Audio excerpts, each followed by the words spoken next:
I used to believe that if I was good to people, they'd be good to me. It seemed like such a simple equation, a fundamental law of human interaction. Treat others with kindness, show up with an open heart, and the universe would conspire to return that goodness tenfold. I believed in karma before I even knew the word.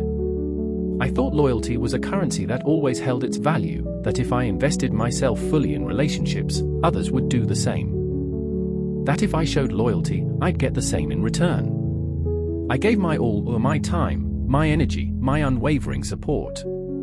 I defended people when they weren't in the room. I showed up when it was inconvenient. I remembered the details that mattered to them. I thought this was how relationships worked, a mutual exchange of care and commitment.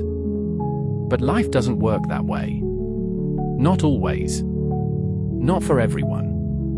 And realizing this wasn't a moment of cynicism, it was a moment of clarity. The world isn't a ledger where good deeds automatically balance out. People operate from their own wounds, their own insecurities, their own limited capacity. And sometimes, that capacity is far smaller than you imagined. Some people will take your kindness for granted. They'll grow accustomed to your presence, your support, your endless giving. What once felt like a gift becomes an expectation. Your yes becomes assumed, and your boundaries become inconveniences. They stop saying thank you because they start believing they deserve it. Your kindness, once special, becomes background noise in their lives. They'll mistake your patience for weakness. When you give someone the benefit of the doubt repeatedly, when you choose understanding over confrontation, some people don't see strength, they see an opportunity.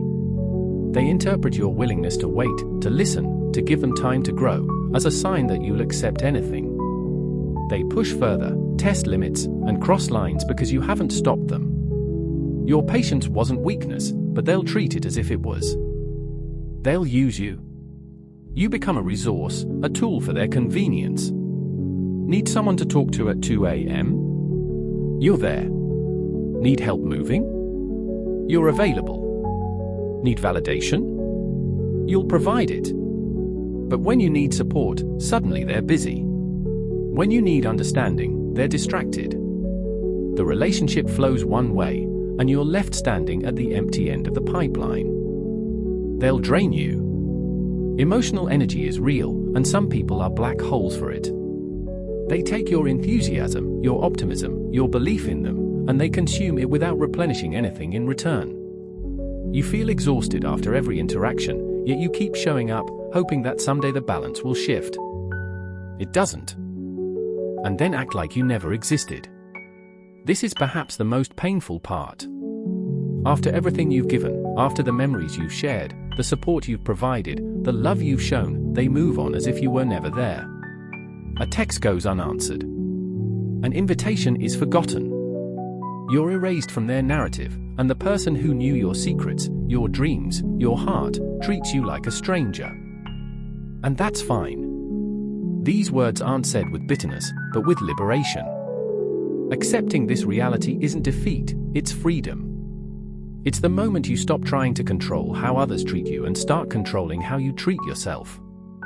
Because I've learned that the ones who truly matter will never put me in a position where I have to question their intentions. This is the cornerstone of authentic relationships. When someone values you, you don't have to decode their behavior. You don't lie awake analyzing texts, wondering if you mattered, if you were enough, if you were seen. Their actions are consistent. Their care is clear. You don't have to beg for basic respect or fight for a seat at their table. So I stopped chasing. Chasing is exhausting. It's running after someone who's walking away, trying to convince them of your worth when they've already decided they don't see it. Chasing means you're always off balance, always anxious, always performing. And the cruel truth is that the more you chase, the less people value you. Scarcity creates value, desperation diminishes it. I stopped explaining. You don't have to justify your boundaries, your feelings, or your needs to people who are committed to misunderstanding you. When someone wants to hurt you, your vulnerability becomes ammunition. When someone doesn't value you, your explanations become excuses they use to dismiss you further. Your truth doesn't need a defense attorney. I stopped trying to prove my worth to those who were too blind to see it. Your value isn't up for debate. It isn't determined by someone else's inability to recognize it. You can stand in front of someone with all your gifts displayed, your heart open, your loyalty proven, and if they're unwilling to see you, no amount of proving will change that. The right people won't need convincing. They'll see you, celebrate you, and choose you without hesitation. Now I move differently. This isn't about becoming cold or closed off. It's about becoming intentional. It's about recognizing that your energy is finite and precious, and you get to decide where it goes. You're not obligated to pour into every cup that's presented to you. You can be kind without being available. You can be loving without being a doormat. You can be generous without depleting yourself. I protect my peace. Peace isn't just the absence of conflict, it's the presence of alignment. It's knowing that your relationships reflect your values, that your connections nourish rather than drain, that you're surrounded by people who elevate rather than diminish you. Protecting your peace means saying no without guilt. It means walking away from situations that dim your light. It means choosing solitude over toxicity. I choose my circle carefully. Your circle isn't just who you know, it's who you allow to know you. It's who has access to your time, your energy, your heart. And that access is a privilege, not a right. The people in your circle should inspire you, challenge you, support you, and celebrate you. They should be people whose presence makes you feel more like yourself, not less. Quality over quantity, always. And I never ever beg for a place in someone's life. This is non-negotiable. Begging is undignified. It strips you of your power and places your worth in someone else's hands. If you have to convince someone to keep you around, they've already shown you who they are. Believe them. You were never meant to force your way into spaces where you're not wanted. You were meant to flow naturally into relationships where you're celebrated. 'Cause at the end of the day, I'd rather walk alone than be surrounded by fake love. Solitude is not punishment, it's purification. It's the space where you reconnect with yourself, where you remember your worth, where you heal from the exhaustion of performing for people who never truly saw you. Being alone is infinitely better than being lonely in a crowd. It's better than being next to someone who makes you feel invisible, who takes your love and treats it like an entitlement. Fake love is poison. It looks like affection but feels like emptiness. It sounds like promises but delivers nothing. It holds you close while pushing you away. And staying in fake love teaches you to accept less than you deserve.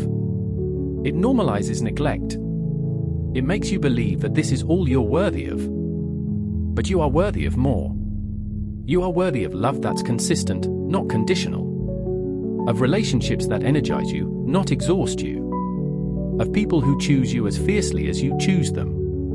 And until those people arrive, walking alone isn't settling, it's preparing. It's making space for the authentic connections that are meant for you.